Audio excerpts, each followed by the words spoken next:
amour qui s'en va comme un père désolé, qui recherche l'enfant et l'appelle en pleurant, le prend sur son cœur. Je voudrais me cacher dans ton cœur, je voudrais me laver au torrent de ta miséricorde. Je voudrais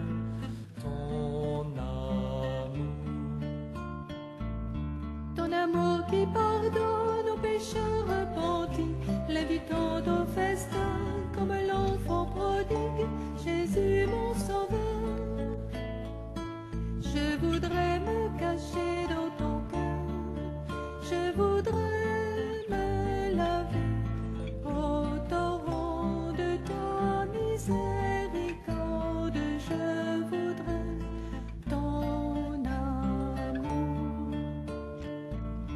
ton amour qui recherche la brebis égarée, car tu as tant de joie pour une âme sauvée, donnée à ton Père.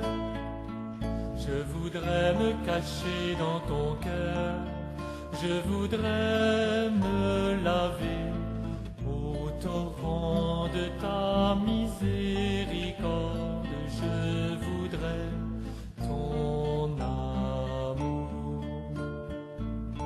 ton amour qui abreuve comme au puits de Jacob, où tu comblais de grâce avec tant de douceur la Samaritaine. Je voudrais me cacher dans ton cœur, je voudrais me laver au torrent de ta miséricorde. Je voudrais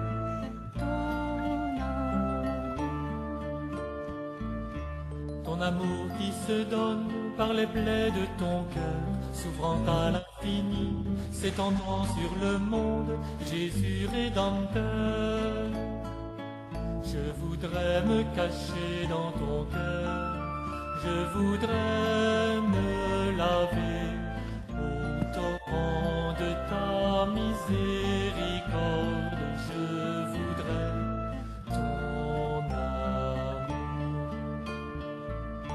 ton amour qui attend mon âme repentante, comme un jour Madeleine arrosant de ses larmes tes pieds, mon Seigneur.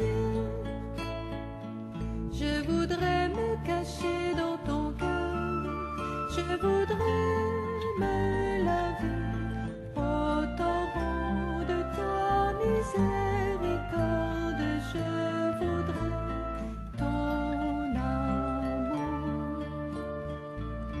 ton amour est mystère comme la nuit de Noël, quand par Marie ta mère tu venais nous sauver, agneau tout offert. Je voudrais me cacher dans ton cœur, je voudrais me laver au torrent de ta miséricorde. Je voudrais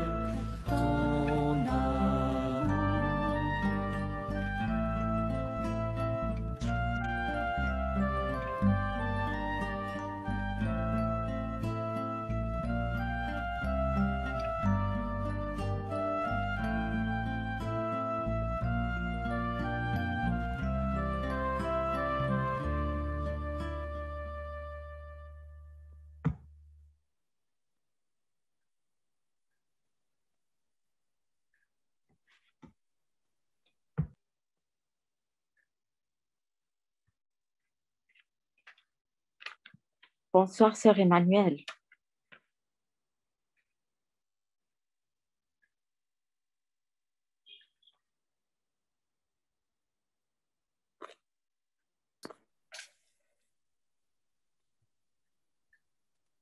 Mais parle la Betty. Bonsoir, ma chère Betty, tu m'entends? Oui. Ah, alors, gloire à Dieu. Alors, toi, tu me vois et moi, je ne te vois pas, c'est pas juste. Hein. Si, tu es là. Voilà, nous voilà. Tu m'entends pas? Ça y est, je te vois. Très bien. Alors, bonsoir, sœur Emmanuelle. Bonsoir, ma chère Nous sommes très contents de te recevoir parmi nous ce soir. Me voici à nouveau en Égypte. Et Je suis sûre que tout le monde te connaît. Je n'ai vraiment pas besoin de te présenter, mais quand même, j'aimerais peut-être ajouter une petite chose, Vas-y. que Sœur Emmanuelle a voyagé dans le monde entier pour diffuser les messages de Marie et pour dire à tout le monde qu'on peut aller à Jésus par Marie. On a eu la chance que Sœur Emmanuelle est venue 4 fois en Égypte. C'est vrai que la pandémie l'empêche de revenir, mais elle reviendra, on espère, contre toute espérance. Et ce soir, Sœur Emmanuelle va nous faire voler au ciel avec la miséricorde divine. À toi, Sœur Emmanuelle, la parole. Bon, alors je sais que vous êtes en plein carême et c'est le meilleur moment en fait pour parler de la miséricorde, puisque nous sommes dans l'année, nous sommes dans le temps de la miséricorde, nous sommes dans le temps de la grâce, comme l'a dit bien la Sainte Vierge. Et nous sommes dans un temps très spécial et ce n'est pas parce qu'il y a la pandémie et tant de problèmes sur le plan de la santé, sur le plan économique, sur le plan des familles, sur le plan politique, etc. Ça ne veut pas dire que nous ne sommes pas dans un temps de grâce. Le temps de grâce est encore là.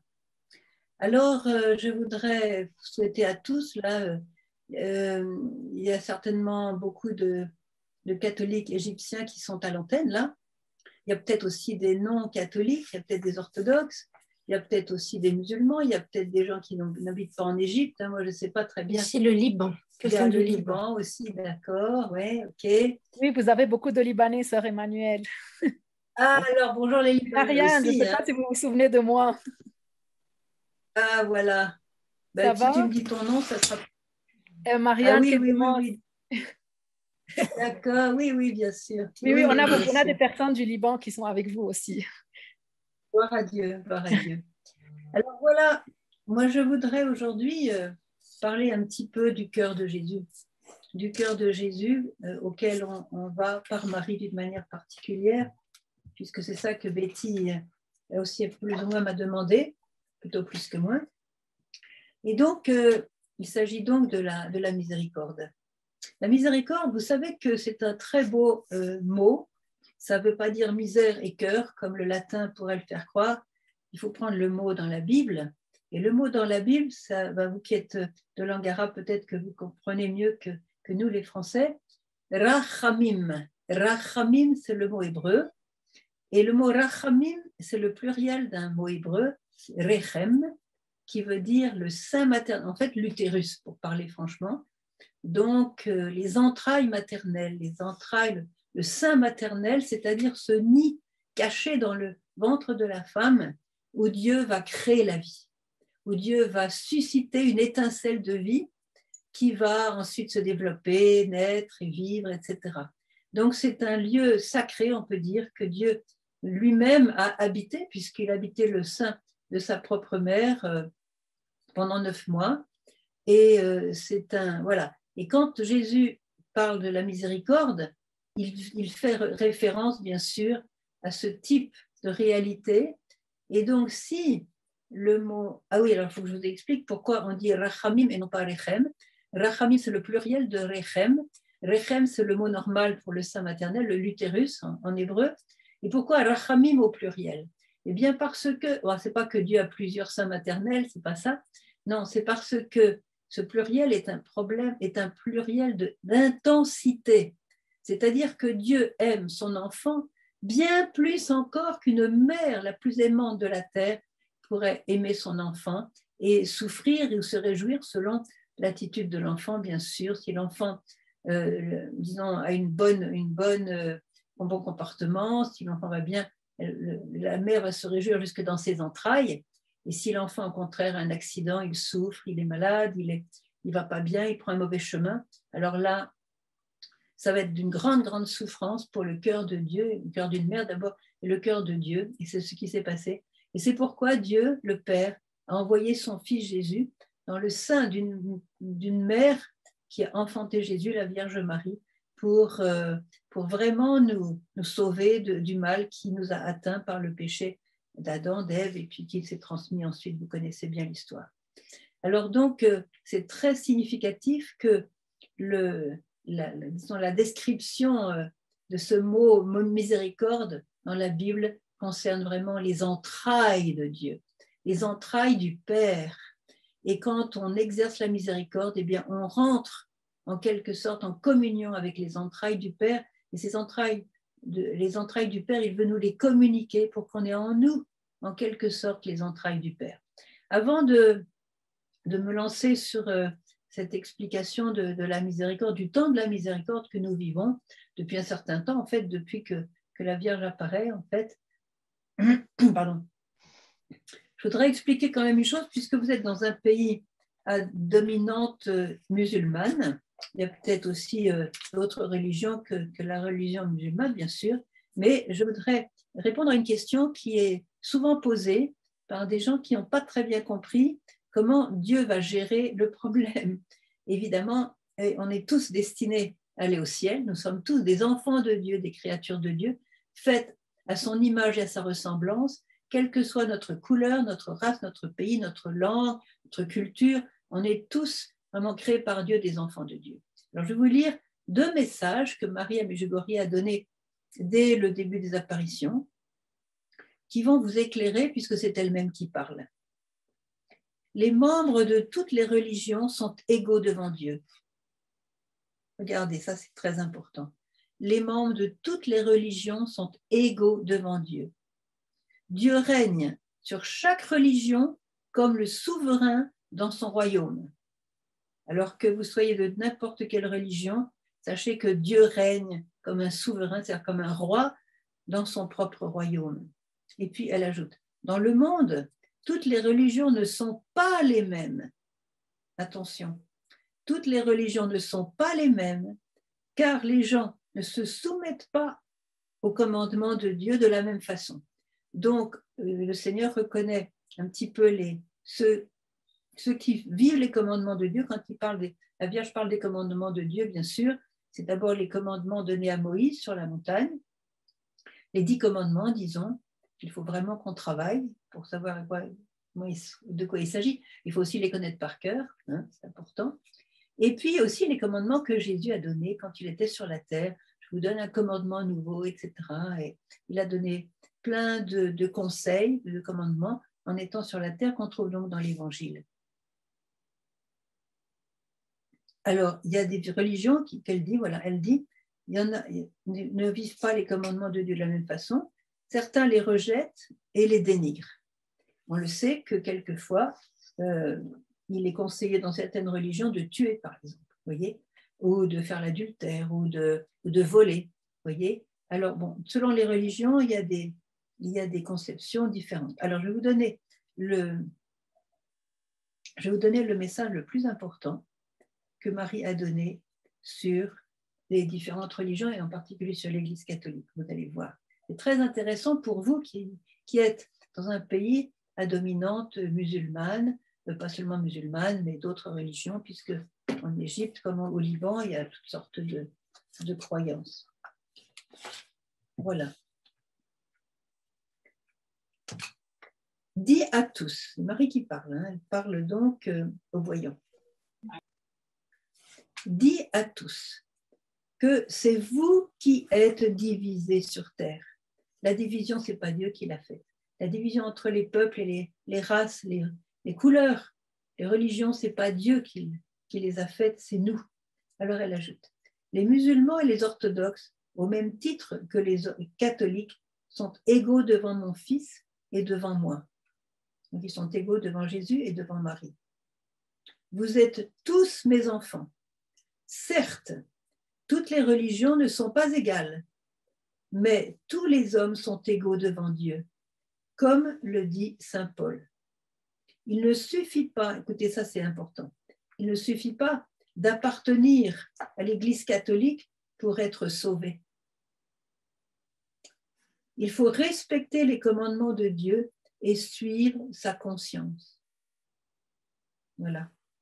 Ceux qui ne sont pas catholiques n'en demeurent pas moins des créatures faites à l'image de Dieu est destiné à rejoindre un jour la maison du Père. Vous voyez, souvent, on me demande alors, s'il faut les sacrements, le pardon, la confession pour pouvoir aller au ciel, alors si on est musulman, si on est bouddhiste, si on est hindou, si on est ceci, cela, comment on va s'arranger pour aller quand même au ciel? Alors là, c'est la réponse. Ceux qui ne sont pas catholiques n'en demeurent pas moins des créatures faites à l'image de Dieu et destinées à rejoindre un jour la maison du Père. Donc, on est tous destinés à aller un jour au ciel. Le salut est offert à tous. C'est une bonne nouvelle. Le salut est offert à tous, sans exception, dit Marie. Ne sont damnés, c'est-à-dire ne sont en enfer avec Satan, que ceux qui refusent Dieu délibérément. C'est-à-dire que ceux qui s'obstinent à dire non à Dieu jusqu'au dernier moment. Vous voyez, ce n'est pas un hasard si la Vierge a montré à Rivka et à Jacob le ciel, le purgatoire et l'enfer. Je crois que quand j'étais en Égypte, si tu te souviens, Betty, j'avais fait une conférence un peu là-dessus, le ciel, le purgatoire. C'est une belle visite que la Vierge a permis à certains voyants de faire pour se rendre compte qu'après la mort, il y a l'éternité, soit le ciel, soit l'enfer, qui sont éternels tous les deux, et puis ceux qui ne sont pas encore tout à fait purifiés pour aller au ciel, ils passent au purgatoire pour se purifier. Bon, c'était une manière très rapide, c'est vraiment la version courte d'expliquer la chose. Voilà, et je continue ma lecture. Donc le salut est offert à tous, sans exception, ne sont damnés, donc ne vont en enfer, que ceux qui refusent Dieu délibérément. C'est ce qu'on appelle l'obstination finale. Pourquoi? Parce que supposez que vous soyez un papa qui aime beaucoup, beaucoup son fils. Et il voudrait que son fils reste toujours avec lui. Parce qu'il l'aime tellement. Il aime sa présence, il aime tellement. Et le fils déteste le père. Et le fils fait tout pour embêter le père. Il fait tout pour contrarier le père. Il fait tout pour démolir ce que fait le père. Alors le père le supplie, mais viens avec moi, je t'aime tellement. Et si le fils dit non, papa, je te déteste, je ne veux pas être avec toi, qu'est-ce que peut faire le père? Vous croyez qu'on peut donner un médicament pour que l'amour naisse dans le cœur du fils? Vous croyez qu'on peut donner l'ordre d'aimer? Et non, l'amour est libre. L'amour est lié intrinsèquement à la liberté. Si je ne suis pas libre d'aimer, qu'est-ce que vaut mon amour? Si on me dit je te force à m'aimer, que vaut mon amour? Je dis bon, moi, si tu me forces, je vais te dire je t'aime, mais en fait je t'aime pas. Voyez. Donc qu'est-ce qui se passe au dernier jour quand on est devant le trône de Dieu? Il y en a qui disent oui Seigneur, même si j'ai fait beaucoup de péchés, si je ne suis pas catholique, si je ne suis pas ceci, cela, mais Seigneur, je te choisis. Alors cela entre dans l'étreinte de Dieu. Quelquefois il y a le purgatoire, mais là, plus souvent il y a le purgatoire parce qu'on a besoin de purification. Mais ceux qui disent non jusqu'au bout, hein, comme Jésus l'a expliqué à sœur Faustine, Jésus dit, eh bien là je ne peux plus rien. Parce qu'à l'heure de la mort, Jésus donne, comme il l'a expliqué à sœur Faustine, plus de grâce encore que la somme de toutes les grâces qu'il a données durant la vie de la personne. Imaginez la bonté de Dieu qui veut sauver à tout prix, même à un cheveu, il veut tous nous sauver. Mais si à ce moment-là, avec toute ma liberté, je dis non, Jésus dit, alors là, je ne peux plus rien faire. Je les abandonne à leur maître, c'est-à-dire à Satan, et là, c'est l'entrée en enfer. Voilà, donc, ne sont damnés que ceux qui refusent Dieu délibérément, obstinément. Alors, elle ajoute aussi, à qui a été peu donné, il sera peu demandé. C'est sûr que si je suis née en Inde, par exemple, et que je connais que l'hindouisme avec les Krishna, Vishnu, Ganesh et tout ça, j'ai jamais entendu parler de Jésus, c'est sûr qu'il me sera peu demandé parce que j'ai peu reçu. Voilà, donc il sera... À qui a été beaucoup donné, c'est-à-dire aux catholiques, on a tous les sacrements, on a toutes les grâces, on a la connaissance de la Bible, on a les paroles de Jésus, on a la vie des saints, on a le magistère de l'Église, on a toutes les paroles des pères de l'Église, on a un enseignement extraordinaire. Vous lisez Catherine de Sienne, vous lisez la petite Thérèse, vous lisez Saint François d'Assise, vous lisez Sainte Faustine, vous avez tout ça, des richesses extraordinaires. Et là, il nous est beaucoup donné dans l'Église catholique, et Marie dit, voilà, à qui il a été beaucoup donné, donc aux catholiques, il sera beaucoup demandé.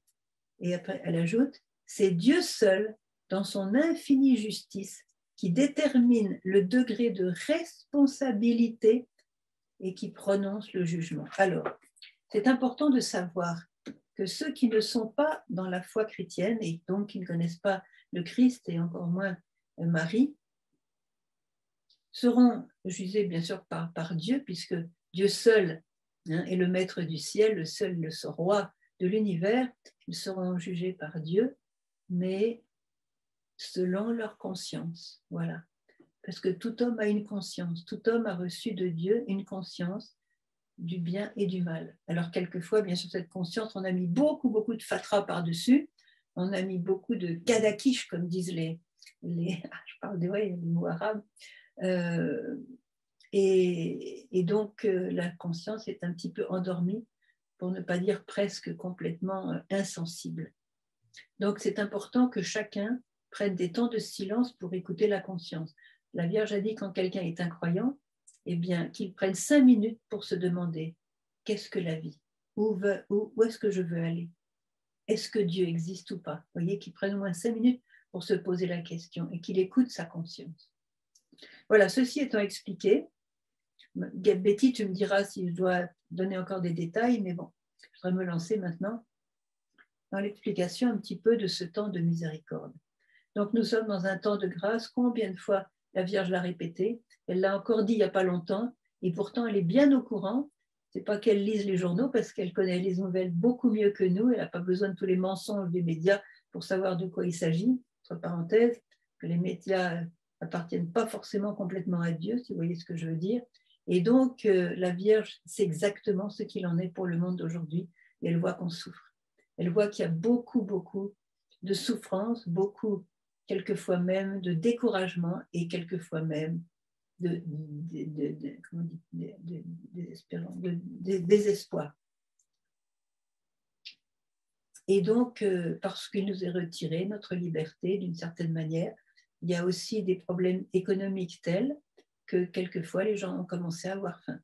Et je sais même à Sarajevo, il y a des camions entiers de vivres qui vont là-bas, qui viennent de l'Italie et d'autres pays, pour donner à manger à des gens qui ont faim en Bosnie. Vous voyez, à Sarajevo, je sais que aussi chez vous et au Liban, en Égypte et dans les pays comme ça, certains pays de langue arabe, eh bien, il y a aussi des problèmes économiques tellement forts que il y en a qui se disent, est-ce qu'on va survivre comme ça? Alors,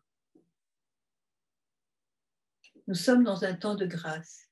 Je voudrais vous dire que la joie et la paix que Dieu nous donne ne dépendent pas de la situation économique, politique ou autre d'un pays.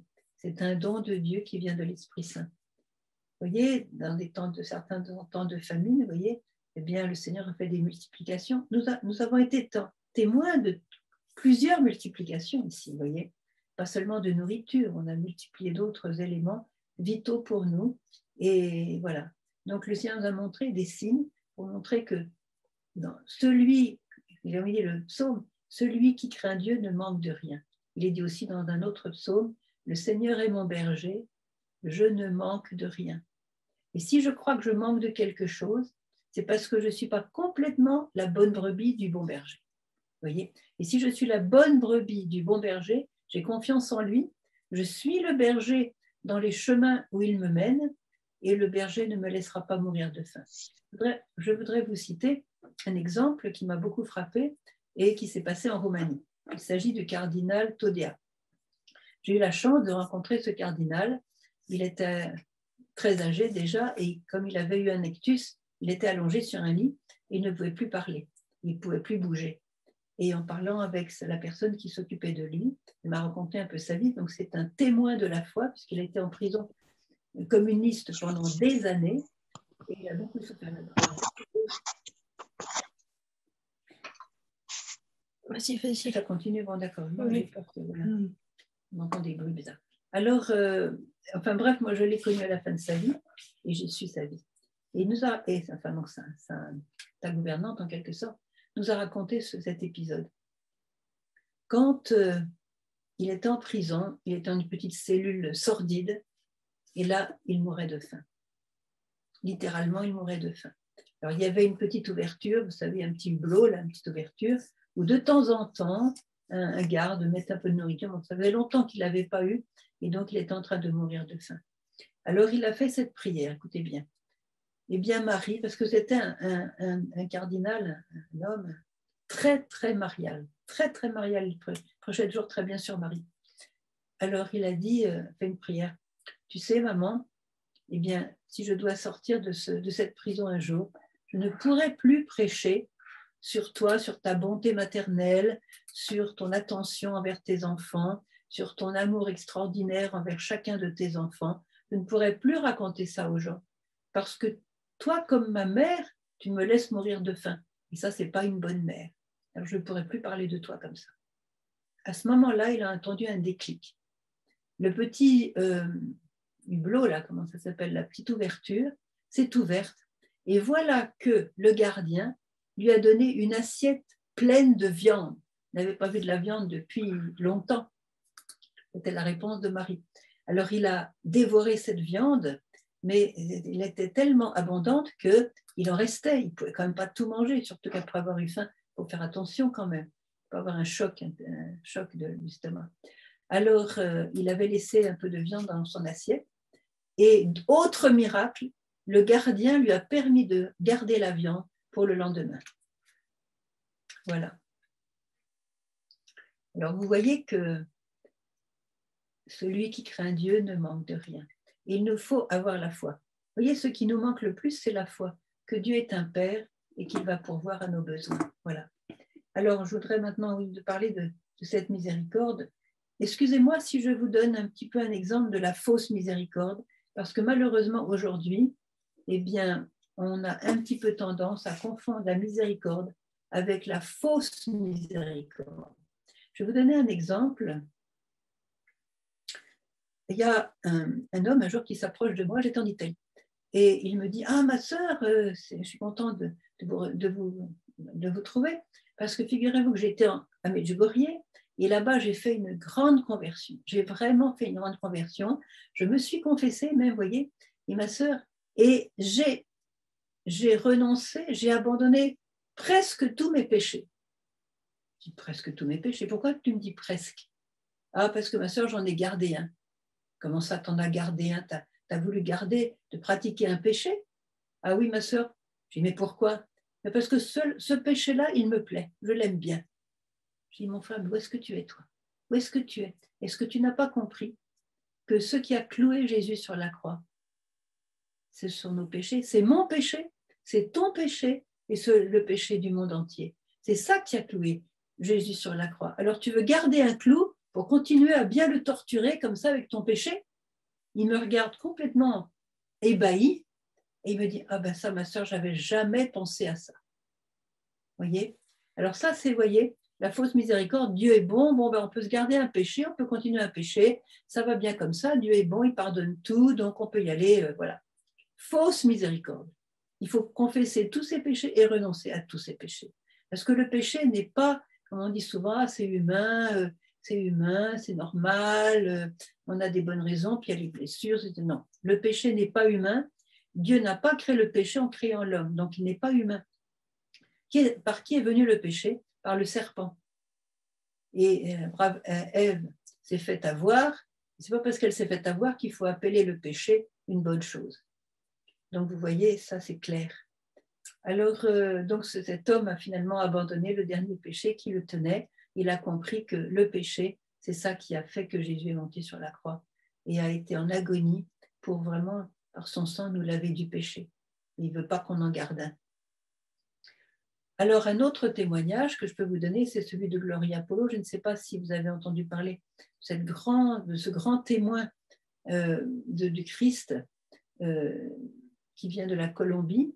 Donc, c'est une femme qui venait d'une famille très pauvre. Sa mère était très fervente chrétienne. Son père passait d'une femme à l'autre. Donc, sa mère, elle a beaucoup souffert de ça, beaucoup d'adultère de la part du mari. Et donc, voilà. Et elle, donc, elle était baptisée. Elle a vu sa mère. Elle méprisait sa mère parce qu'elle rêvait d'être riche. Et sa mère était très pauvre. Et donc, bon, toujours est-il que quand elle a eu 16 ans, elle s'est retrouvée enceinte. Elle a fait un avortement, non pas parce qu'elle voulait un avortement, elle avait peur, bien sûr, de ses parents, mais surtout parce que ses amis lui avait dit, oh, mais c'est pas grave, voilà, tu vas dans une clinique, en 1 heure, le truc est réglé, tu rentres chez toi, le problème est réglé, voilà, c'est ça. Et stupidement, elle a suivi la voie de ses amis, elle a fait l'avortement. Et des années après, je peux vous dire qu'elle faisait encore très, très, très mal à cause de cet avortement. Et puis, elle a continué à coucher avec l'un, à coucher avec l'autre, avoir une vie assez dissolue. Donc, elle était encore très jeune, elle était adolescente. Et puis, un jour, elle était quand même baptisée, sa mère priait beaucoup. Un jour, elle a eu un retour de conscience. Et elle s'est dit, mais comme dit la Vierge, asseyez-vous 5 minutes et réfléchissez un petit peu. Qu'est-ce que vous voulez dans la vie? Alors, sa conscience lui a dit, mais oh, elle s'est dit, mais qu'est-ce que je fais là? Quel chemin je suis en train de prendre? Quel est le but de ma vie? Qu'est-ce que je suis en train de me fourvoyer? Il y a quelque chose qui ne va pas dans mon chemin, là. Il y a quelque chose qui ne va pas. Oh là là, il faut que je fasse attention. Il ne s'agit pas de prendre un mauvais chemin. Toujours est-il qu'elle s'est dit, bon, ben, la meilleure solution, c'est d'aller voir un prêtre. Donc, elle s'est rendue à l'église. Elle a trouvé le prêtre. Et là, elle a fait sa confession, tous les péchés qu'elle avait faits, tout ça. Et puis, elle a demandé conseil au prêtre. Et le prêtre lui dit, mais ne t'inquiète pas, tu es jeune, profite de la vie, fais comme tes amis. Pourquoi est-ce que tu seras différente? Tu n'es pas spéciale. Ce que tu as vécu jusqu'à présent, c'est normal, tu es jeune, profite de la vie. Le Seigneur, il est bon, il est miséricordieux, il te pardonnera toujours, ne t'inquiète pas, tu n'as pas besoin de t'inquiéter, vis avec les jeunes comme toi et tout ça, parce que Dieu est bon et tu seras de toute façon, tout le monde va aller au ciel, il n'y a pas de problème, Dieu est bon. Elle a entendu ce conseil de ce prêtre et à partir de là, elle a témoigné. Ça a été en chute libre, le péché, le péché, le péché, le péché, le péché. Bon, je vous passe les détails de sa vie. Toujours est-il que des années plus tard, elle a été foudroyée par la foudre et elle est morte. Elle est morte, elle a vu Dieu, elle a descendu, c'est très important d'écouter son témoignage, descendu, jusqu'à la porte de l'enfer. Et là, elle savait qu'elle allait entrer en enfer. Parce qu'elle se prenait pour la reine du ciel et de la terre, elle avait refusé Dieu, elle conseillait aux gens de ne pas aller se confesser, elle conseillait aux gens d'avorter, de quitter leur mari, enfin, elle a tout fait contre Dieu. Elle se moquait de Dieu. Si bien qu'elle était à la porte de l'enfer. Et quand on est dans l'autre monde, après la mort, on a la lumière, on a la lumière en sens qu'il n'y a plus de mensonges, il n'y a plus de doute, on voit les choses telles qu'elles apparaissent, telles qu'elles sont dans la réalité de Dieu, dans la vérité de Dieu. Et donc, elle savait qu'effectivement, elle méritait l'enfer. Et là, elle s'est souvenue d'un client, en fait, elle est dentiste à Bogota, et elle s'est souvenue d'un client un jour qui lui a dit, tu sais, Gloria, tu es très matérialiste et tu vas avoir des problèmes avec Dieu peut-être un jour à cause de ça. Alors, je te préviens, Dieu est miséricordieux. Si un jour tu as des problèmes avec Dieu, crie vers lui et demande la miséricorde. Crie vers lui pour qu'il te sauve. Parce que là, tu es mal parti. Et voilà qu'après des années de cette rencontre avec ce client, elle se souvient de cette parole. Et elle se souvient, Dieu est miséricordieux, crie vers lui. Et là, au moment où ses pieds allaient toucher la porte de l'enfer qui était sous elle, elle a hurlé, mais elle hurle encore quand elle fait ses témoignages, c'est incroyable, ça te prend aux tripes. Hein. Elle a hurlé, Jésus, sauve-moi, donne-moi une deuxième chance, sauve-moi, pardonne-moi, sauve-moi. À ce moment-là, elle est remontée. Petit à petit, elle est remontée et elle a vu le Christ. Le Seigneur lui a dit, Gloria, elle a été renvoyée sur la terre et le Seigneur lui dit, Gloria, tu ne donneras pas 1000 fois ton témoignage, tu le donneras 10 000 fois, 1000 fois. Et honte à celui qui ne se convertira pas en entendant ton témoignage. Alors, je vous dis ce témoignage, non pas pour donner de l'intérêt tellement à Gloria Polo, bien qu'elle est une très très bonne témoin, mais c'est parce que ce prêtre, eh bien, il envoyait cette fille en enfer, en lui disant, mais t'inquiète pas, tu peux faire tous les péchés du monde, le Seigneur est bon, il te pardonnera, voilà. Fausse miséricorde. Et cette fausse miséricorde, vous savez de qui elle vient? Elle vient de Satan. Parce qu'il fait la grimace de la miséricorde. Satan fait la grimace de tout ce que Dieu fait pour imiter Dieu. Vous voyez? Même quand il fait soi-disant guérison, il imite la guérison que fait Dieu, mais en fait, il déplace la maladie dans un autre organe plus important. Et donc, quand on va chez les sorciers, chez les faux guérisseurs, etc., on est de plus en plus malade, voyez, parce que des fausses guérisons, même si ça prend quelquefois des années.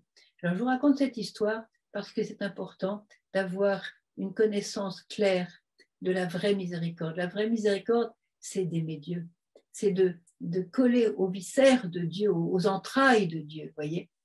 Et Dieu pardonne, voyez, on a grâce à Sœur Faustine la connaissance de la neuvaine à la miséricorde, la fête de la miséricorde, que j'espère que vous allez fêter vers le 9 mai, hein, quelque chose comme ça, puisque vous n'avez pas que le 2 mai, donc vers le 9 mai, voilà. En tout cas, la fête de la miséricorde est une fête qui est sortie des entrailles de Dieu, Jésus l'a dit à Sœur Faustine, et ce jour-là, on peut faire une confession très sincère, c'est-à-dire renoncer sincèrement au péché, par amour de Dieu, pas par peur, hein, par amour de Dieu, renoncer au péché, et faire une bonne communion avec un cœur purifié par une bonne confession sincère.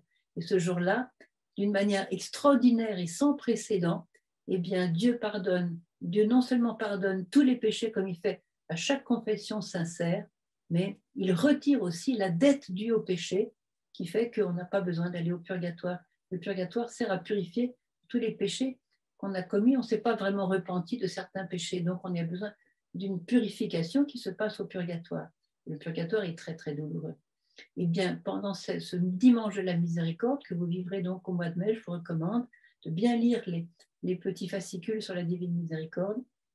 Eh bien, Dieu pardonne vos péchés dans cette confession et il vous permet d'être, je dirais, d'être lavé de toutes les dettes de votre péché. C'est-à-dire que si vous mouriez à ce moment-là, ben vous iriez au ciel parce qu'il n'y a plus de dettes. Voilà. Alors évidemment, il n'y a rien d'automatique avec Dieu. Je répète qu'il faut être quand même dans un état de vrai repentir, de vraie contrition. C'est-à-dire que votre cœur soit non contrit d'avoir péché et d'avoir offensé Dieu. Voilà. Et bien aussi ce jour-là de prier pour les intentions du Saint-Père, pour le Saint-Père, et puis si possible de faire un acte de charité. Voilà. Alors je voudrais maintenant, après vous avoir bien raconté ce qu'est la fausse miséricorde, c'est-à-dire de glorifier le péché, en fait, voilà. Et aujourd'hui, le péché est bien glorifié, non seulement dans les médias, mais dans la société, dans les familles. Le péché est glorifié, et celui qui ne pêche pas, il est pris comme un peu comme quelqu'un qui est un peu retardé dans certains milieux, vous voyez. Donc, c'est quelquefois, on est dans la persécution, parce que, voilà, je suis jeune, mais je ne veux pas tomber, faire comme tous les autres jeunes, c'est-à-dire me droguer, faire du satanisme, voilà, coucher avec tout le monde, etc., essayer les hommes, essayer les femmes et tout ça. Non, non, moi je veux suivre les commandements de Dieu. Ben, celui-là, quelquefois, il est un petit peu rejeté par les autres qui se moquent, comme les amis de Gloria Polo. Allez, fais comme tout le monde, t'es pas spécial. Alors cette petite phrase, tout le monde le fait, eh bien, c'est un argument de Satan très puissant. Tu peux le faire puisque tout le monde regarde, tout le monde le fait, tout le monde le fait. Non, mes chers amis, tout le monde ne le fait pas. Tout le monde ne le fait pas, justement. Et soyez de ceux qui ne le font pas. Voyez, et ce n'est pas parce que tout le monde le fait que je dois le faire. Parce que ça serait vraiment être comme des moutons qui suivent pour aller finalement tomber dans la mer. Voyez. Alors maintenant, je vais vous parler de la vraie miséricorde. Je vais vous raconter une histoire qui m'a beaucoup frappée et qui s'est passée aux États-Unis. Vous savez que dans le moment où il y a eu la maladie du sida, AIDS, comme on dit en anglais, il y a eu beaucoup de victimes du sida. Et évidemment, Mère Teresa, dans son grand cœur, a trouvé bon de créer en Amérique, à Boston en fait, un centre des missionnaires de la charité, donc de sa congrégation, où il y aurait donc une clinique pour recevoir les malades du sida et leur permettre de mourir dans la dignité, parce qu'à l'époque, on mourait de ça. Maintenant, ça se soigne un peu plus. C'est alors qu'elle a fondé à Boston. Et puis, les sœurs de la charité allaient dans les rues et ramassaient, comme ils faisaient à Calcutta et dans toutes les maisons des missionnaires de la charité, ils ont ramassé une fille d'une vingtaine d'années. Et cette fille était délabrée, mais délabrée jusqu'à l'os, j'allais dire. Elle était elle était très malade, elle était vraiment très atteinte par le sida. Et en plus, sur le plan affectif, psychologique et tout ça, elle était très, très mal. Donc, ils l'ont recueillie, ils l'ont mise dans une chambre, dans leur petite clinique, là, voilà. Et elle s'est mise à hurler, elle s'est mise à blasphémer les pauvres sœurs qui s'approchaient d'elle pour l'aider, pour la soigner. Elle les griffait, elle leur donnait des coups de pied, elle leur lançait des trucs à la figure, elle blasphémait, elle était comme une lionne enragée, vous voyez, une lionne enragée. Les gens de ce couloir n'en pouvaient plus de l'entendre crier jour et nuit, tout ça, elle se débattait. Et les sœurs, impassibles, elles continuaient à la soigner, à l'aider, à pourvoir à ses besoins, dans tous les domaines, avec un grand sourire, une grande délicatesse, un grand amour et même une grande tendresse. Ça a duré pendant un certain temps. Et puis un jour, elle a demandé à une sœur qui était là, ma sœur, enfin elle ne disait pas ma sœur, madame, parce qu'elle avait ri, elle n'avait aucune idée du catholisme. Madame, comment ça se fait? Je ne comprends pas très bien. Comment ça se fait? Je suis tous les jours tellement méchante avec vous, et vous, tous les jours, vous êtes gentil avec moi. Vous avez le sourire, vous me soignez de tout votre cœur, vous me faites tous les soins possibles, et moi, je vous griffe, je vous donne des coups de pied, des coups de poing, tout ça, et vous continuez à être gentil avec moi. Pourquoi? Qu'est-ce qui se passe? Pourquoi vous me faites ça? Alors, la question est arrivée comme ça. Et la sœur a répondu, mais parce que je vois Jésus en toi. Jésus? Mais qui c'est celui-là? Mais qui c'est ce Jésus-là? Moi, je ne le connais pas. Tu dis que j'ai Jésus en moi, mais attends, mais c'est qui celui-là? Alors là, elle a parlé de Jésus et le cœur de cette fille s'est ouvert. Il s'est tellement ouvert qu'elle a raconté un peu de sa vie. Donc, elle avait 20 ans. Elle a raconté que lorsqu'elle avait 12 ans, elle ne connaît pas son père, elle n'a jamais su qui était son père. Quant à sa mère, c'était une droguée chronique. Et sa mère n'a rien trouvé de mieux que de mettre sa fille à l'âge de 12 ans dans la rue pour se prostituer afin de gagner l'argent et de pouvoir acheter sa drogue. Vous voyez cette mère. Donc la mère a continué à se droguer, ne s'occupait absolument pas de sa fille, qui était dans la rue. Et alors la petite disait, ben voilà, depuis l'âge de 12 ans, je suis dans la rue et je me prostitue et je donne l'argent à ma mère pour qu'elle puisse se droguer. Elle disait, vous ne savez pas le nombre d'hommes et même de femmes qui sont passés sur mon corps. C'est incroyable. Donc on explique pourquoi elle se débattait comme une lionne, pourquoi elle blasphémait, elle était complètement révoltée, complètement abîmée, révoltée, blessée de toutes parts. Et voilà que maintenant elle avait le sida. Les sœurs ont compris. Et elles ont continué à la soigner très bien, mais elle s'est calmée. Et puis elle a posé plein de questions. Mais ce Jésus-là dont vous me parlez, là, il a l'air gentil quand même. Hein. C'est qui lui? Et la sœur a parlé de Jésus, que c'était Dieu, que c'est lui qui l'avait créé, c'est lui qui l'avait créé à son image, à sa ressemblance. Elle a dit des choses magnifiques. La petite écoutait. Et elle buvait toutes ces paroles, comme, j'allais dire, comme de l'eau pure, vous voyez, qui rentrait en elle et qui lui faisait du bien. Alors, elle voulait toujours en savoir plus sur ce Jésus. Donc, elle a expliqué un petit peu l'évangile. Puis la sœur, elle avait aussi du travail. Elle a demandé au prêtre de venir voir cette jeune fille. Le prêtre est arrivé et là, il lui a parlé du baptême. Il lui dit, mais tu sais, si tu veux vraiment avoir Jésus en toi et si tu veux vraiment être proche de Jésus, eh bien, ça serait bien que tu te fasses baptiser. Donc, elle ne savait absolument pas ce que c'était. Alors, le prêtre a expliqué, ah mais oui, si, d'être baptisé, on devient enfant de Dieu, on est prêtre, prophète et roi. Alors oui, moi je veux ça, je veux être baptisé. Oui, baptise-moi, je vais être baptisé. Le prêtre lui a expliqué, donc il l'a baptisée. Vous savez qu'elle était mourante, hein, c'était question de quelques jours. Hein. Donc il l'a baptisée. Et puis elle leur a demandé toujours plus. Et puis un jour, le prêtre a continué à lui parler de Jésus et il s'est dit, bon maintenant il faut que je lui parle de l'Eucharistie. Alors il lui a parlé de l'Eucharistie. Et tu sais, ce Jésus dont je t'ai parlé, eh bien, un jour, quand il était encore sur la terre, il a pris du pain. Il était avec tous ses amis, les apôtres, il a pris du pain. Et comme il ne voulait absolument pas les quitter, il restait avec eux tout le temps, il a transformé ce pain en son propre corps. Et le vin qui était sur la table l'a transformé en son propre sang. Et comme, Gabi, attention, regarde. Oui, c'est pas grave. Et donc, il a permis à tous ses amis de rester, qu'ils resteraient avec eux, grâce à l'Eucharistie.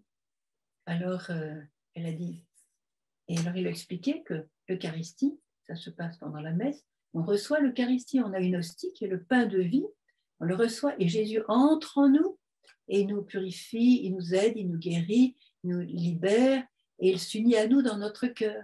Et la petite dit, elle s'appelle Pearl, la petite dit, mais si c'est ça, ben moi je veux l'Eucharistie, moi je veux l'hostie, moi je veux que Jésus vienne en moi. Si tout ce que me raconte là c'est vrai, je le crois, mais moi je veux Jésus, moi je veux qu'il vienne en moi, comme ce que tu as expliqué. Moi je veux l'Eucharistie, il faut que tu me la donnes. Alors le prêtre a expliqué aussi la confession, donc elle a fait sa confession, et il lui a donné sa première communion. Et là, elle a dit, c'est la première fois qu'un homme entre en moi par amour. C'était la réflexion de cette prostituée. Vous voyez, extraordinaire, extraordinaire. Alors, il y a encore un petit peu de jours qui sont passés comme ça. Elle était comme un ange. Si bien que les gens du couloir se sont dit, à tous les coups, elle est morte parce qu'on n'entend plus crier. Elle n'était pas morte du tout, elle était plus vivante que jamais. Et donc, le prêtre a continué à l'enseigner. Puis un jour, voyant une sœur arriver dans sa chambre, elle a remarqué l'alliance de cette sœur. Elle lui a demandé, mais toi, madame, tu es mariée, tu es mariée? Et la sœur a répondu, c'est-à-dire que je n'ai pas un mari, tu vois, c'est pas comme une famille normale, je ne suis pas mariée avec un homme, mais je suis mariée avec Jésus. Comment ça, tu es mariée avec Jésus? Mais on peut se marier avec Jésus? Tu es mariée, toi, avec Jésus? Ah oui, oui, moi, je suis l'épouse de Jésus. Mais tu es l'épouse de Jésus? C'est incroyable! On peut devenir l'épouse de Jésus? Ah ben oui. Ah ben moi, je veux devenir l'épouse de Jésus. Ah mais moi, je veux ça. Moi, je veux être avec Jésus. Si on peut être l'épouse de... Moi, je veux me marier avec lui. Hein. Il n'y a pas de problème. Je veux tout. Moi, je veux tout Jésus. Je veux être mariée avec lui. Alors là, la sœur, elle s'est dit, bon, comment on va faire? Comment on va faire? Alors, elle a eu l'idée de téléphoner à Mère Teresa, en lui racontant toute l'histoire. Donc, elle a téléphoné à Calcutta, où était Mère Teresa, donc de Boston, à Calcutta. La Mère Teresa a bien écouté tous les détails, la vie de cette fille, depuis 12 à 20 ans, un calvaire pas possible. Et qu'est-ce qu'a dit Mère Teresa? Prenez cet enfant, emmenez-la à la chapelle de la communauté, faites-lui faire ses vœux, mettez l'alliance à son doigt, mettez l'habit et qu'elle soit des nôtres. Voilà. Et cette jeune fille, maintenant, était l'épouse de Jésus. Et quelques jours après, elle est morte. Pourquoi je vous raconte cette histoire? C'est parce que voilà ce qu'est la miséricorde. La miséricorde en acte. Quand Jésus a parlé à Sœur Faustine, il lui a dit, tu sais, il y a trois choses pour vivre la miséricorde. Il y a trois degrés, trois étapes de la miséricorde. La première chose à faire, l'action. Deuxième chose, la parole. Troisième chose, la prière. Évidemment, les sœurs, elles priaient tout le temps. Mais il y a eu l'action. C'est-à-dire que pendant des jours et des jours, je ne sais pas combien ça a duré, elles se sont pris des coups de poing, des coups de pied, des coups de griffe, des blasphèmes, tout ce que vous pouvez imaginer, sans du tout réagir mal. Ça aurait été pour moi, je me serais peut-être un peu énervée au bout de quelques jours, mais bon, chacun son tempérament. Donc, saintement, elles ont supporté toutes ces horreurs pour finalement sauver cette âme. Elles ont réussi. L'action, la persévérance dans l'action, dans la bonne action, la parole, parce qu'à un moment donné, elles étaient tellement bonnes avec la petite Pearl que finalement la question est venue. Mais pourquoi vous êtes si gentil avec moi? Voyez? Et là, elles ont pu parler. Avant, elles ne disaient rien. Elles s'occupaient de la fille sans rien dire, parce que ce n'était pas le moment. Voyez, elles n'auraient pas écouté. Mais quand la question est venue, grâce à l'amour dont elles ont témoigné, la question est venue. Mais comment ça se fait, vous êtes si gentil, moi qui suis si méchant? Et la question, alors là, ça a ouvert la porte. Et elles ont parlé de Jésus, elles ont annoncé Jésus, elles ont évangélisé. Le prêtre est venu aussi pour donner les sacrements. Et voyez, en quelques jours, cette jeune fille qui était une loque dans les rues de Boston est devenue une sainte. Elle a été lavée par le baptême, le tabernacle de Jésus vivant dans son cœur, grâce à ses sœurs qui ont vécu la miséricorde. Et je vais vous donner un exemple qui m'a beaucoup frappé, c'est l'exemple de cette petite Pearl, pour vous dire la puissance de la miséricorde. Et la miséricorde, eh bien, c'est ça que le Seigneur nous demande, c'est ça qu'il nous a donné l'exemple, il nous a montré le chemin qu'il a pris lui-même, il nous a dit suivez-moi, je suis le chemin, la vérité et la vie. Voilà, je crois que j'ai encore un quart d'heure. Voilà. Alors, puisque j'ai encore un quart d'heure, je voudrais vous exhorter vraiment à bien étudier en ce temps de miséricorde, parce que, je vais d'abord vous lire évidemment cette parole que Jésus a donnée, qui se trouve dans le chapitre numéro 699 du petit journal de Sœur Faustine. Écoutez bien ce que Jésus dit à Sœur Faustine et qui concerne le dimanche de la miséricorde au mois de mai. Écoutez bien. Ma fille s'adresse à Sœur Faustine. Parle au monde entier de mon inconcevable miséricorde.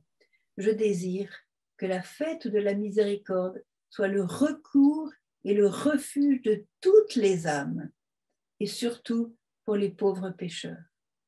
Donc, vous voyez, toutes les âmes, ça englobe toutes les religions, vous avez bien compris. En ce jour, les entrailles de ma miséricorde, et les entrailles, comme on dit, le rechem, l'utérus, vous voyez, le Seigneur lui-même en prend. En ce jour, les entrailles de ma miséricorde sont ouvertes. Je déverse tout un océan de grâce sur les âmes qui s'approcheront de la source de ma miséricorde. Et là, il explique, toute âme qui se confessera dans les 8 jours qui précèdent ou qui suivent ce dimanche de la miséricorde. Donc, c'est le dimanche qui est juste après Pâques. Donc, toute âme qui se confessera, donc évidemment avec une vraie contrition. Évidemment, il n'y a rien d'automatique, hein, ce n'est pas un distributeur automatique. Donc, toute âme qui se confessera et qui communiera recevra le pardon complet de ses fautes et, ce que j'expliquais tout à l'heure, la remise de leur peine. Incroyable, hein? Et la remise de leur peine. La fête de la miséricorde est issue de mes entrailles.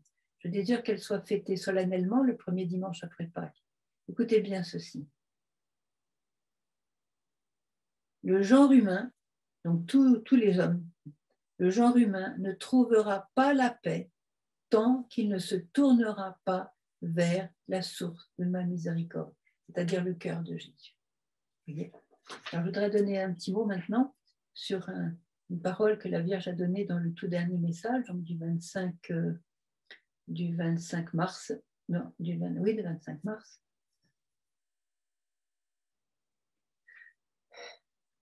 Elle a dit entre autres, celui qui prie n'a pas peur de l'avenir. Je le répète, celui qui prie n'a pas peur de l'avenir. La peur aujourd'hui s'est répandue partout et pour cause.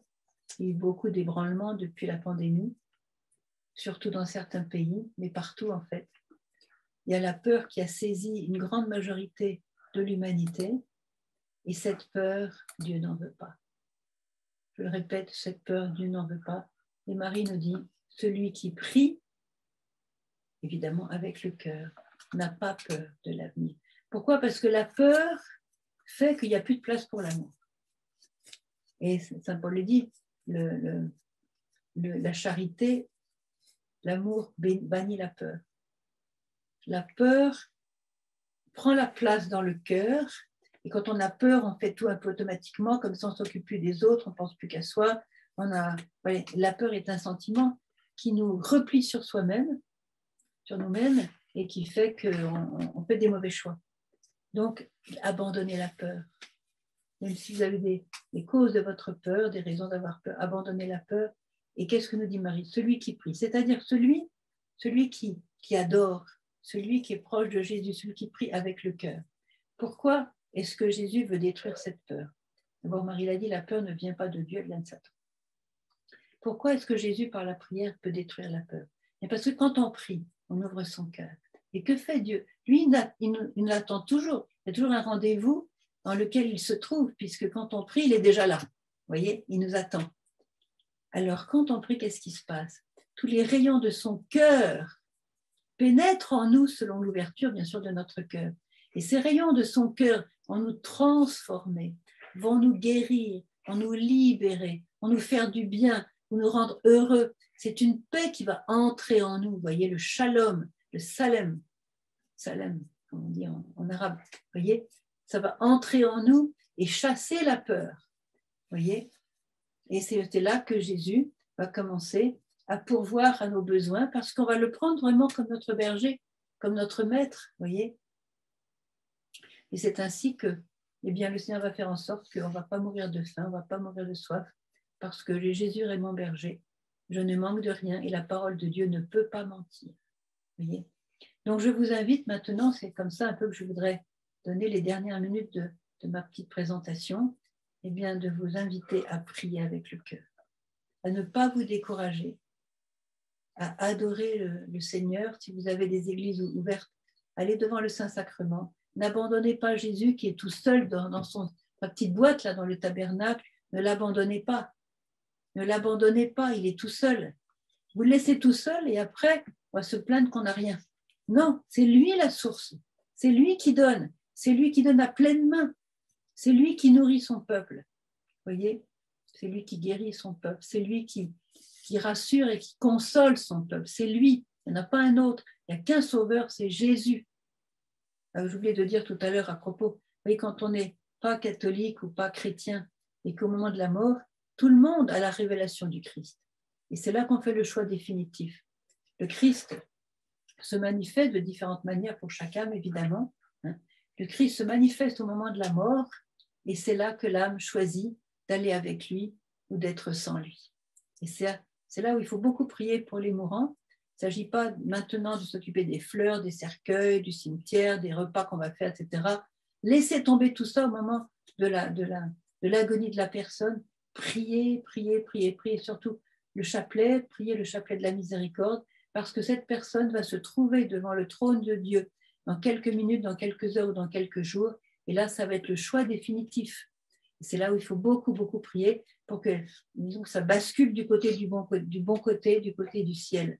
Même si la personne peut faire un peu de purgatoire, au moins son âme sera sauvée pour l'éternité. Bon, donc je ferme cette parenthèse, un petit oubli que j'ai fait tout à l'heure. Donc je reviens à propos de la prière. Quand on prie et surtout quand on adore le Saint-Sacrement, eh bien, qu'est-ce qui se passe? Jésus, par les rayons de son cœur, et son cœur a été transpercé, eh bien, son cœur a été transpercé d'amour, et donc il y a un jaillissement constant de ce cœur. Alors, je vais expliquer quelque chose qui va vous faire plaisir, j'espère. Voilà. Je regarde un petit peu les choses en 3 étapes à partir de l'Évangile. On va commencer par les noces de Cana. Aux noces de Cana, ce mariage-là est un mariage raté. Parce qu'en Israël, à ce moment-là, quand il n'y a pas de vin dans un mariage, ça veut dire qu'il y a la malédiction sur la famille. C'est comme ça. Donc ce mariage était raté. Je pense que le vin était là, mais qu'il avait tourné et que donc il n'y avait pas de vin. Donc la mère de Jésus s'en aperçoit et elle ne voulait pas du tout que ce mariage soit maudit. Donc elle s'est dit, il faut faire quelque chose. Elle a été vers la source de tout bien qui est son fils Jésus. Bon, vous connaissez l'histoire. Finalement, Jésus a changé l'eau en vin. C'est-à-dire qu'il a sauvé ce mariage, puisque au lieu de la malédiction, c'est la bénédiction qui est venue. Et ce vin que Jésus a donné, ce n'est pas le vin des vignes que les hommes avaient travaillé, ce n'est pas du vin fait de main d'homme, c'était vraiment du vin donné par Dieu. Donc c'était le meilleur vin, ils s'en sont aperçus. Donc voilà, Jésus va changer l'eau en vin. Et quand Marie lui a parlé du vin, pourquoi est-ce que Jésus s'est en quelque sorte ému en disant, femme, qu'y a-t-il entre toi et moi? Qu'y a-t-il? Ma lilar, ça veut dire, est-ce que tu te rends compte de ce que tu me dis? Parce que lui, quand il a vu le vin, quand il a entendu parler du vin, qu'est-ce qu'il a vu? Il a vu que 3 ans plus tard, ce vin allait se changer en sang pendant la dernière scène. Donc, vous voyez, il le savait. Donc, il a été un petit peu ému comme ça. Mon heure n'est pas venue, lui a-t-il dit. Et alors, donc, on va maintenant aller dans la deuxième étape. La deuxième étape, c'est la Sainte Seine. Le jour où Jésus a justement changé le vin en son sang. Il a changé le vin en son sang, voyez, afin qu'on puisse communier dans son corps et dans son sang.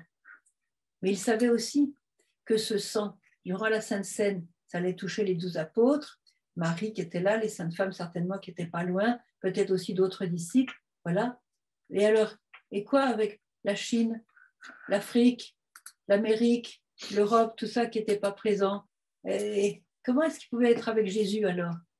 Et Jésus savait qu'il fallait une troisième étape, que ce sang qui coulait de son cœur transpercé, eh bien que ce sang devait devenir du feu. Et le sang est devenu du feu. Le jour de la Pentecôte, c'est du feu qui est tombé sur les apôtres. Parce qu'en versant son sang, Jésus a préparé la venue de l'Esprit Saint. Il a dit la promesse du Père, voilà, restez dans Jérusalem jusqu'à ce que vous soyez revêtus de la force d'en haut. Et là, la force d'en haut leur a été donnée le jour de la Pentecôte où vraiment le feu du ciel est tombé. Et c'est ça qui a fait que les apôtres sont devenus des évangélisateurs. Ils sont sortis de la peur. Vous voyez, leur situation n'avait pas changé par rapport aux Romains, par rapport à, je ne sais pas, à César, par rapport aux pharisiens, par rapport aux grands prêtres. Il n'y avait rien de changé ce jour-là. Mais le feu de Dieu est tombé sur eux et tout a changé. Vous voyez, c'est la peur qui les a quittés pour remplacer avec le feu de Dieu. Et c'est ça la prière. Laissez tomber la peur et accueillez dans la prière le feu de Dieu qui vous vient par la prière avec le cœur. Jésus est toujours là, il vous attend. Encore 5 minutes. Il vous attend dans la prière, c'est un rendez-vous. Vous voyez, quand vous allez prier, vous dites, moi j'ai rendez-vous avec Jésus. En fait, c'est lui qui a fait le rendez-vous, c'est lui qui vous attend et c'est lui qui a préparé des cadeaux pour vous, en particulier le cadeau de l'Esprit Saint, le cadeau de son amour. Et vous voyez, beaucoup ont été convertis. Je pense à Marie-Madeleine, j'ai lu dans certaines révélations d'une mystique italienne. Comment est-ce que Marie-Madeleine s'est convertie? Vous savez que Jésus la connaissait. Il la connaissait parce qu'il était très familier de la maison de Béthanie avec Lazare et Marthe. Et elle, elle était prostituée, elle était très belle, elle avait ses cheveux longs, tout ça. Et donc, elle était prostituée, on le sait bien. Et Jésus désirait beaucoup sa conversion. Il a prié, prié, prié, prié. Gabi, Marie aussi a prié, Lazare a prié, Marthe a prié, etc. Ils ont prié, j'allais dire, comme des fous pour sa conversion. Puis un jour, elle était au temple.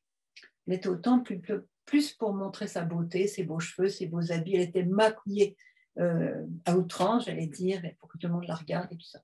Donc en fait, elle avait accepté d'aller au temple. Qu'est-ce qui s'est passé? Elle a écouté le discours de Jésus. Et qu'est-ce qui s'est passé?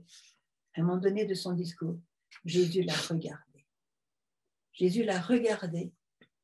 Les regards du Christ, c'est pas rien. Jésus l'a regardé. Et qu'est-ce qui s'est passé? Le feu de l'amour est entré dans son cœur. Elle s'est mise à pleurer, pleurer, pleurer. Il y a tout son rimel qui est parti partout là, tout ce maquillage. Elle s'est mise à pleurer, pleurer, pleurer, de repentir d'avoir tant offensé celui qui la regardait et qui était l'amour même. Elle qui cherchait l'amour en des chemins, des mauvais chemins, des chemins en cul-de-sac, des vrais chemins, vous voyez.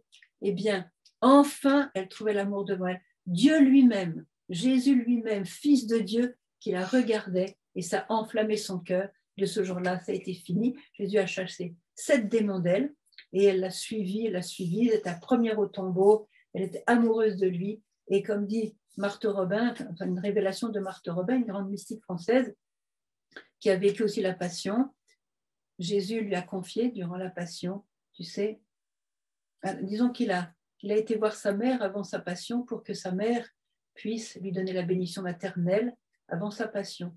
Donc Marie lui a donné la bénédiction maternelle quand elle la faisait tous les jours, comme toute mère doit faire avec son enfant. Et donc, ayant reçu la bénédiction, elle a demandé à Jésus de pouvoir mourir avec lui à la croix. Parce que Jésus lui a raconté ce qu'il allait dire. Laisse-moi mourir avec toi à la croix. Il a dit non. Je te demande de rester parce que mes disciples auront besoin de toi. Il a ajouté cette parole à propos de Marie de Magdala. Occupe-toi bien de Marie de Magdala parce qu'elle est encore fragile. Mais sache une chose, elle m'aime plus que mes apôtres. Elle m'aime plus que les disciples. Voyez, elle aimait plus Jésus que Jean, Pierre, Thomas, etc. Voyez. Et pourquoi? Parce qu'un jour, dans le temple, Jésus simplement l'avait regardé. Donc, quand vous priez, que ce soit devant le Saint-Sacrement ou dans votre chambre, dans la nature, la belle nature de l'Égypte, moi j'étais dans le sud de l'Égypte, c'est magnifique, vous voyez, grâce à Betty, eh bien, laissez Jésus vous regarder, laissez ce regard pénétrer en vous et vous laver, vous construire, vous reconstruire, vous miséricordier, vous pardonner, vous guérir, vous libérer et vous remplir de son amour. C'est ça la prière avec le cœur. Pas tellement les paroles que vous allez dire, mais laissez Jésus vous aimer et vous donner son amour, vous remplir de son amour, de sa miséricorde, de sa lumière et de sa paix. Voilà. Maintenant, on va simplement terminer par un Notre Père, je vous salue Marie, et un gloire au Père, pour prier ensemble et demander que toute l'Égypte, le Liban et tous ceux qui m'écoutent, tous les pays peut-être de langue arabe, je ne sais pas exactement qui m'écoute aujourd'hui, que nous soyons tous imbibés de l'amour du Christ et de cette foi dans le Père qui nous aime et dont les entrailles de miséricorde ne cherchent que cette déversée sur nous pour nous bénir, pour nous sauver. Au nom du Père et du Fils et du Saint-Esprit. Amen. Notre Père qui es aux cieux, que ton nom soit sanctifié, que ton règne vienne, que ta volonté soit faite sur la terre comme au ciel. Donne-nous aujourd'hui notre pain de ce jour. Pardonne-nous nos offenses, comme nous pardonnons À ceux qui nous ont offensés. Et ne nous laisse pas entrer en tentation, mais délivre-nous du mal. Amen. Je vous salue Marie, pleine de grâce. Le Seigneur est avec vous. Vous êtes bénie entre toutes les femmes. Et Jésus, le fruit de vos entrailles, est béni. Sainte Marie, Mère de Dieu, priez pour nous pauvres pécheurs, maintenant et à l'heure de notre mort. Amen. Gloire soit au Père, au Fils et au Saint-Esprit, comme il était au commencement, maintenant et toujours, et dans tous les siècles des siècles. Amen. On va maintenant chanter la paix, en arabe si je me souviens bien. Salem, Salem, la Guilla Mariam, Salem, Salem, la Guilla Mariam. Voilà mes chers amis, merci pour votre patience. J'étais très heureuse d'être avec vous pendant cette heure de partage. Et oui, comme disait Betty, j'espère qu'on se retrouvera un jour en Égypte, aussi au Liban, puisque j'ai visité plusieurs fois ces pays-là. En tout cas, vous êtes vraiment forts dans ma prière et dans mon cœur. Et j'espère qu'on se retrouvera. En tout cas, on est bien unis ensemble dans ce temps très difficile que nous vivons. Et qu'en même temps, le temps de la miséricorde, le temps de l'amour, le temps de vaincre la peur. Amen.